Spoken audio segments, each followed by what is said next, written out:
Welcome to Gardener's Growplace, with tips to help you be more successful in your house, yard, and garden.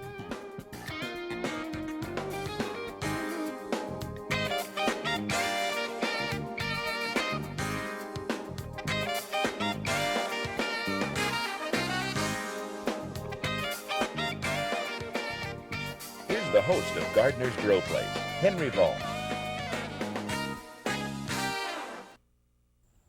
Welcome to Gardener's Growplace. Great landscapes don't happen by accident. They require great planting, but they also require great planning. That's going to be the focus on today's show, showing you how to properly install some plants, showing you how to take some correct measurements so we can get a great planting done. Stay tuned for more of Gardener's Growplace.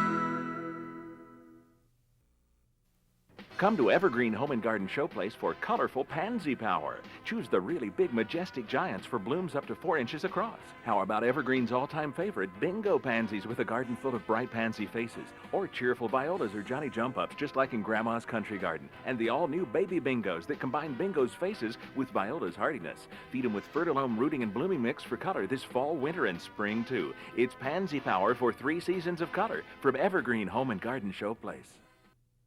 Parents, if you're looking for a safe and natural product to support your child's ability to focus on their schoolwork, then try Focus Child from the Health Barn.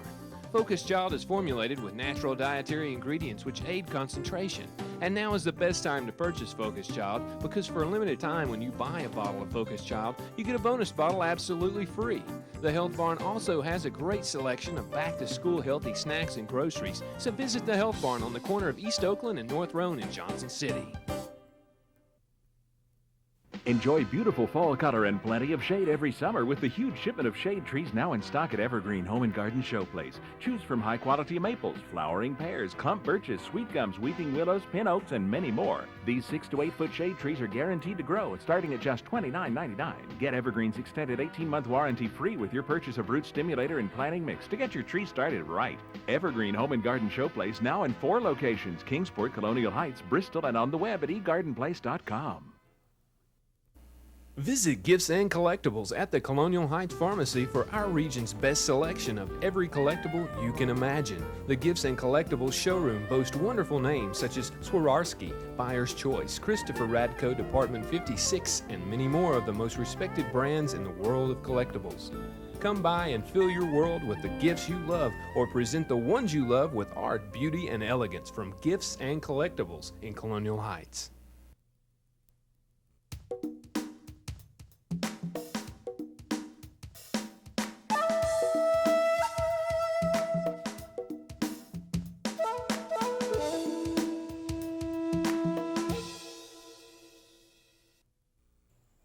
Welcome back to Gardener's Growplace. As you can see behind me, we had the start of a great landscape beginning. But 3 weeks ago, it looked a whole lot different.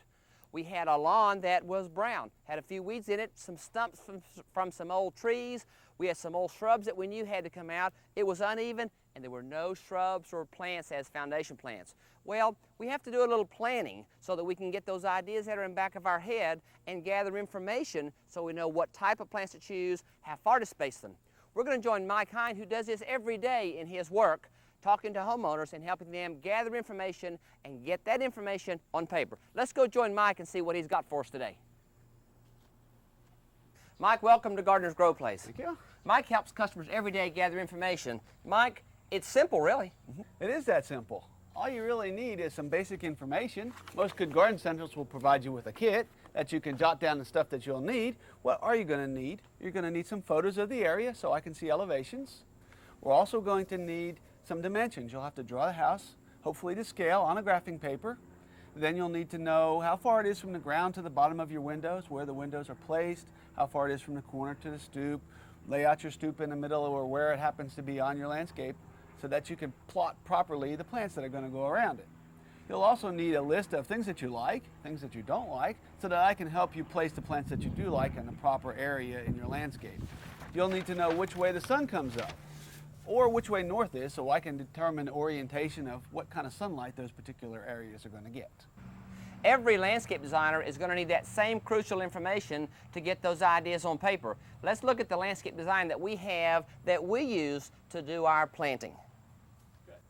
The first place to start is to make sure that you put your residence where your home is. So you can see the area in the center is the size of the home, and then the front porch. Almost every home has a front porch, and then a walkway that leads to the front door or to the side driveway. The other information that we need to see is how far is it from the side of the house to that front porch. That allows us to gather enough information to see how many plants are going to be spaced between one end of the house and that center point. Also, how many plants are going to be used as your corner planting, and which plants you're going to use and where they're going to be spaced as an accent focal plant. As you can see, there are a lot of different size figures, a lot of different plants that look like they're spotted here. You can be real fancy, you can use zeros and dots and X's. But somehow we want to get the ideas on paper so we can do some planting. The main purpose of landscape planning is to save you time and money and labor when you actually do the planting. We don't want too many plants. We want to make sure we do the right process in doing that planting. Let's go around the front and look at how we gather some information to make sure that this landscape plan that is for this landscape planting match.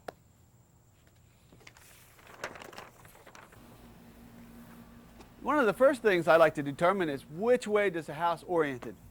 Is it facing north or south or east? That way we can decide what plants are going to live and do well in that part of the landscape.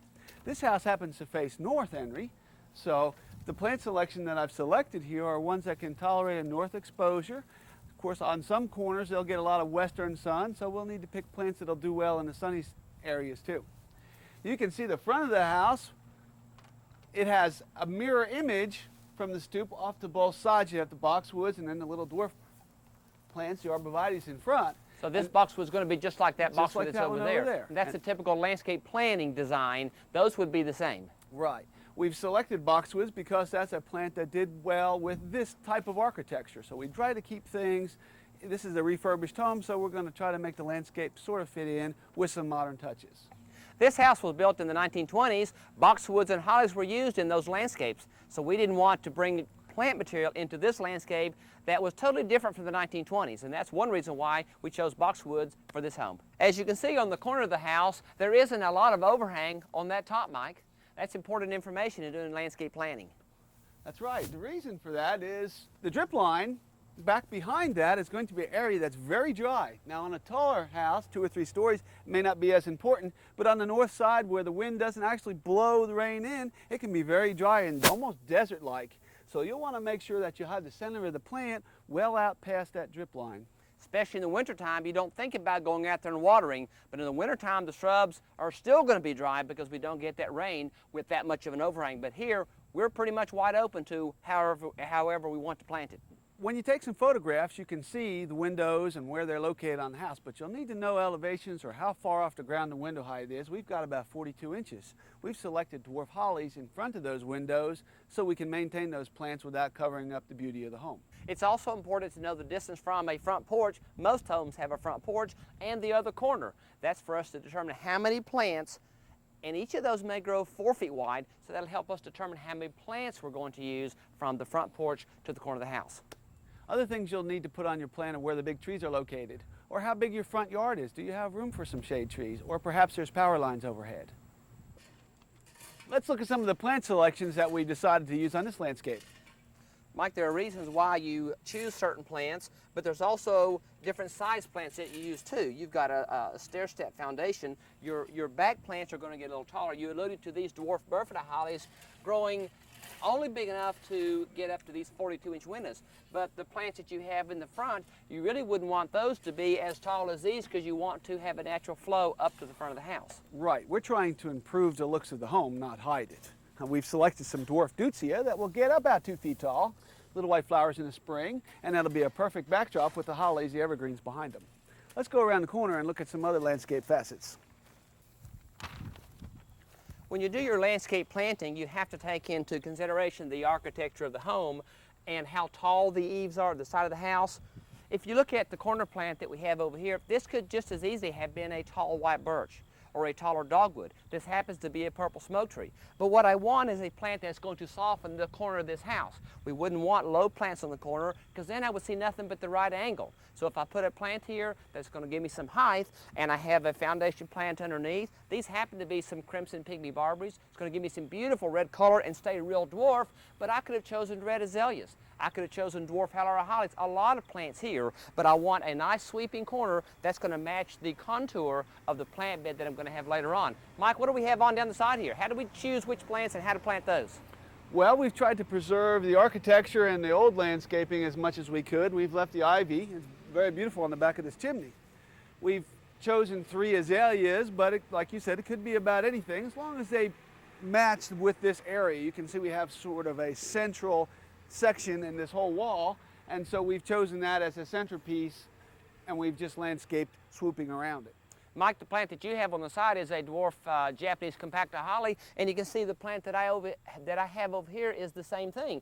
Again, I could have chosen anything here, but these 2 plants should have been the same. These 3 azaleas that you refer to, they need to be the same color.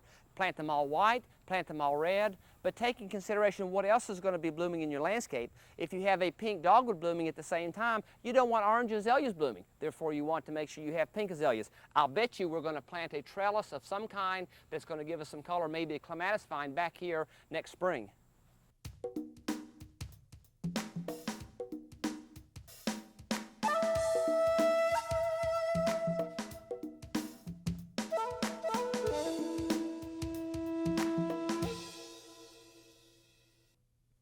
October 14th is Kids Carnival Day at Evergreen Home and Garden Showplace in Kingsport and Bristol. Admission for everyone is a canned food item. All items donated to area food banks. There'll be balloon breaking, pie tossing, pumpkin painting, pansy planting, to take home face painting, and much more. Adults will have fun too with bingo games where everyone wins while the kids are having their fun. Be sure to come and dunk the Dutchman and others at the Dunk Tank in Kingsport. It's Kids Carnival Day at the Kingsport and Bristol locations of Evergreen Home and Garden Showplace. Also in Colonial Heights and on the web at egardenplace.com.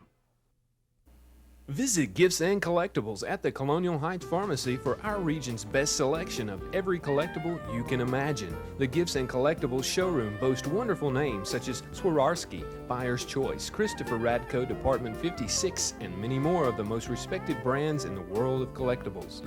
Come by and fill your world with the gifts you love, or present the ones you love with art, beauty, and elegance from Gifts and Collectibles in Colonial Heights.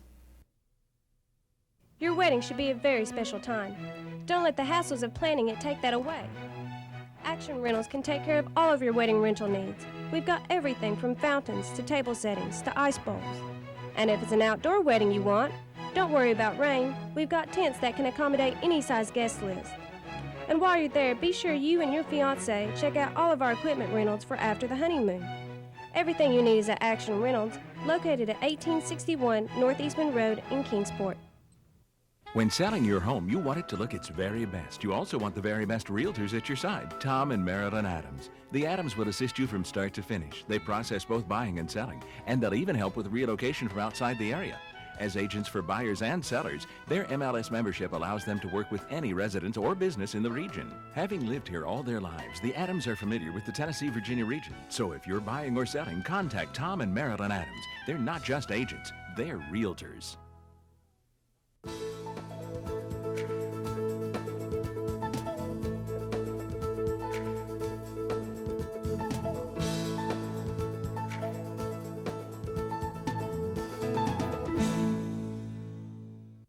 Planning is very important, but just as important is the actual installation of a plant. Let's go have a look and see how it's done right. The most important part of planting is making sure that you dig a hole that is the proper width and depth. Most people only dig the hole as wide as the root ball or the container is, and we have no room for nice, good, rich soil for those roots to grow out into. You want to dig that hole twice as wide as that container, but not any deeper. If we dig it too deep and that soil sort of settles, then that root ball is going to settle with it, and therefore the plant is going to be too deep, and that's going to be for the demise of the plant. That's right. You want to make sure you have good, firm soil underneath your plant, because once you water that soil, if you do it properly, it's going to have a tendency to sink down into the soft soil the root ball is, especially a big heavy tree. I mean, because the weight of that plant is going to be a whole lot more than the soil that we have here. Plus, we're going to add an organic planting mix that's going to be somewhat of an aged pine bark, some peat moss, some good garden compost or something, and the density of that mixed soil is going to be a whole lot lighter than most of the plants that we're going to install. So it's just going to settle that way. boy, this soil is great. Wish I had soil like this in my house. Today we're going to be installing a China Girl Holly. It's going to be in a container. If you're using a Baldwin burlap plant, you want to make sure that you put that plant in the hole first.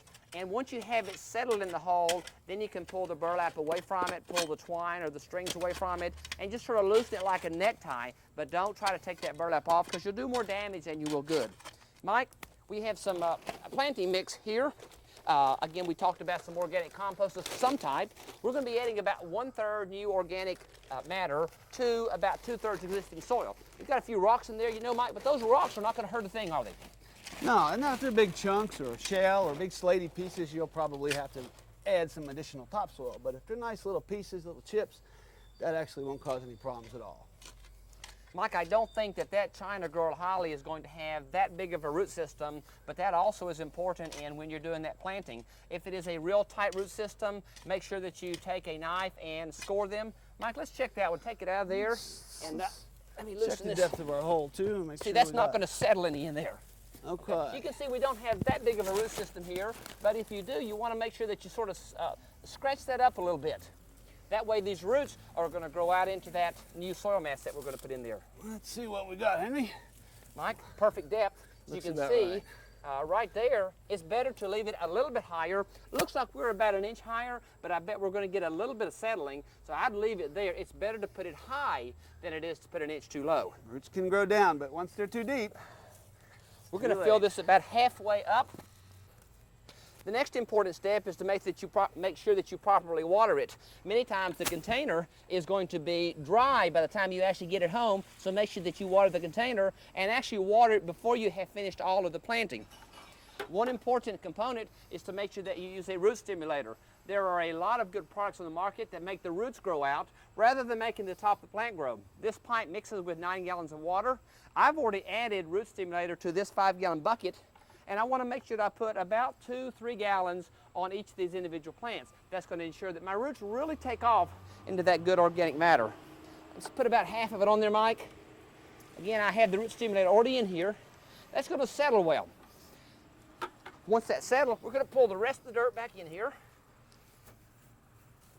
there you go. We may have a little left over, but it's better to have sort of a mound planting, a raised planting. See, there's the top of my container right there. That's the top of the soil level. And there's my soil level, so this is perfect here. Now I'm going to take the rest of that right over top of there. It's going to form a little Settle in.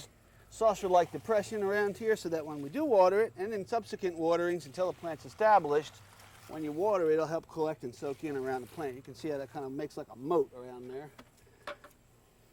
Last but not least, let's not forget to put our mulch down. Henry, let's smooth out this extra soil here a little bit because it's going to settle too. All right, we're going to want to put about 2, maybe 3 inches of mulch. Want to make sure you put enough. This is a pine bark, a shredded mulch. It does a great job. It doesn't rot down as fast as some of the hardwood types.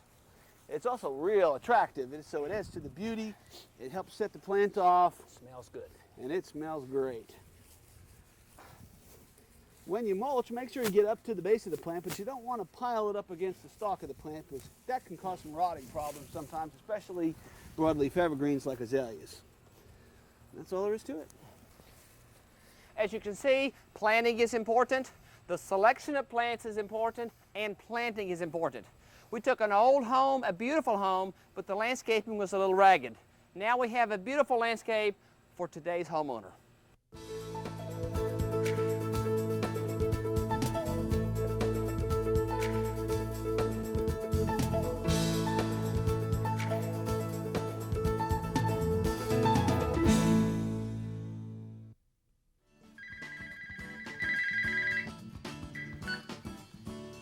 Hello? Hey, be graduating with a new job. It feels great. I can't wait to come back home. How's Mom and Dad? They're good. Can you catch a ride or do you need us to come pick you up? No, I don't think so. I just bought a new truck at Bill Bachman Toyota. Get your new truck at Bill Bachman Toyota. Enjoy beautiful fall color and plenty of shade every summer with the huge shipment of shade trees now in stock at Evergreen Home and Garden Showplace. Choose from high-quality maples, flowering pears, clump birches, sweet gums, weeping willows, pin oaks, and many more. These 6 to 8 foot shade trees are guaranteed to grow, starting at just $29.99. Get Evergreen's extended 18-month warranty free with your purchase of root stimulator and planting mix to get your tree started right. Evergreen Home and Garden Showplace now in 4 locations: Kingsport, Colonial Heights, Bristol, and on the web at egardenplace.com.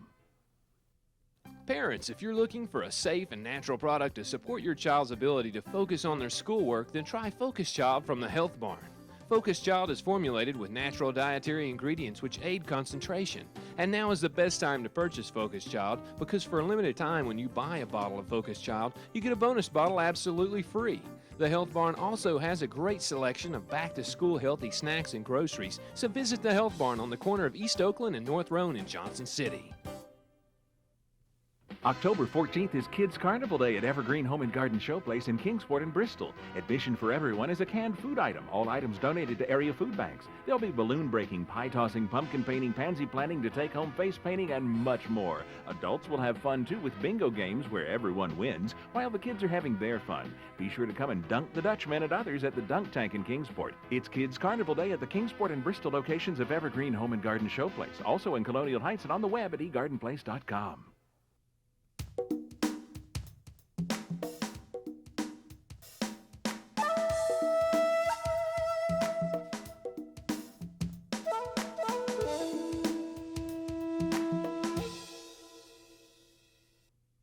When selling your home, you want it to look its very best. You also want the very best realtors at your side. Tom and Marilyn Adams. The Adams will assist you from start to finish. They process both buying and selling, and they'll even help with relocation from outside the area. As agents for buyers and sellers, their MLS membership allows them to work with any residents or business in the region. Having lived here all their lives, the Adams are familiar with the Tennessee-Virginia region. So if you're buying or selling, contact Tom and Marilyn Adams. They're not just agents, they're realtors. Come to Evergreen Home and Garden Showplace for colorful pansy power. Choose the really big, majestic giants for blooms up to 4 inches across. How about Evergreen's all-time favorite, bingo pansies with a garden full of bright pansy faces? Or cheerful violas or Johnny jump-ups just like in Grandma's country garden. And the all-new baby bingos that combine bingo's faces with viola's hardiness. Feed them with Fertilome rooting and blooming mix for color this fall, winter, and spring too. It's pansy power for 3 seasons of color from Evergreen Home and Garden Showplace. This is what a green yard is supposed to look like in the summertime. Really growing and without a whole lot of weeds, whether they're broadleaf weeds or whether they're grassy weeds. That's going to be what we're going to be talking about now, are weeds that come into our landscape in the middle of the summertime.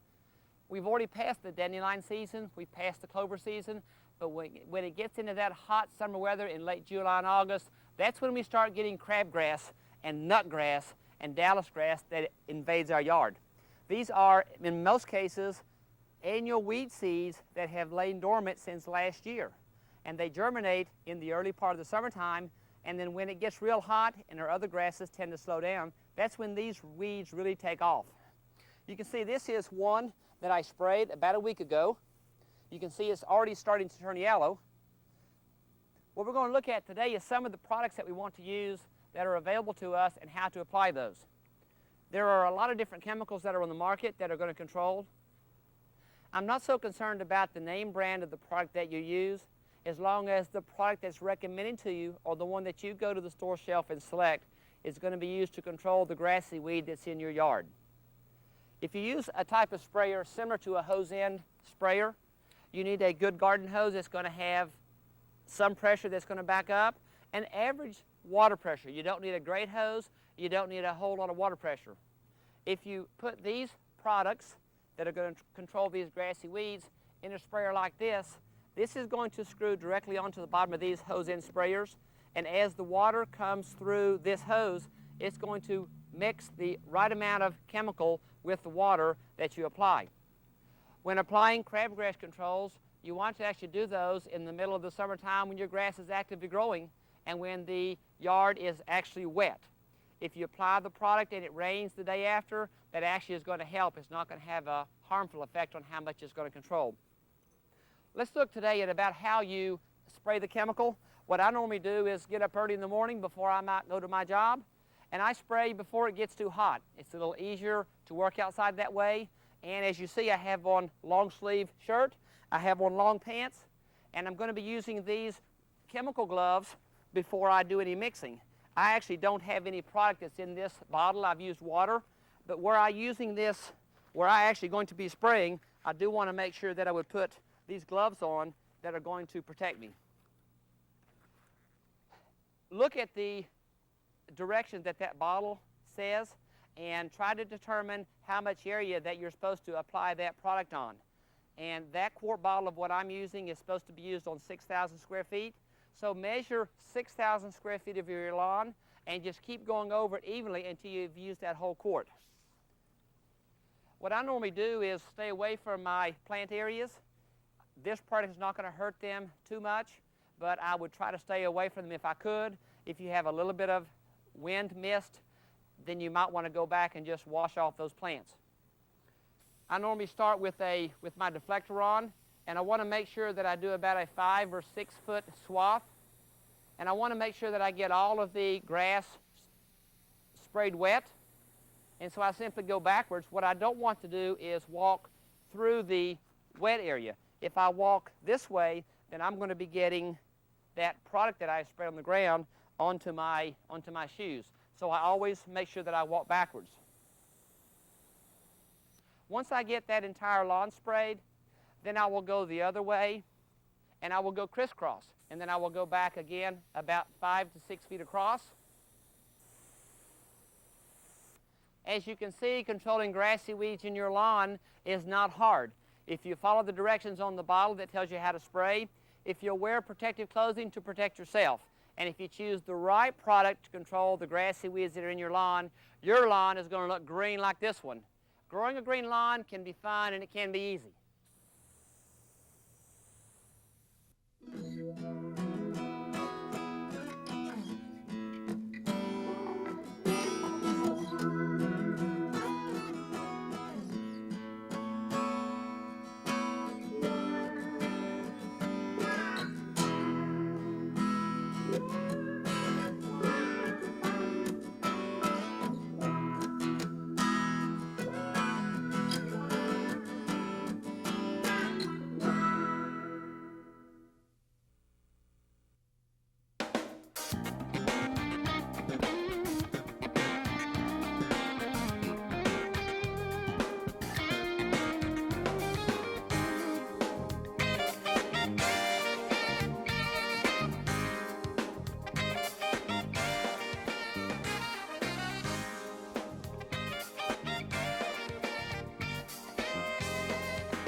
Gardener's Growplace is a Harris Television production.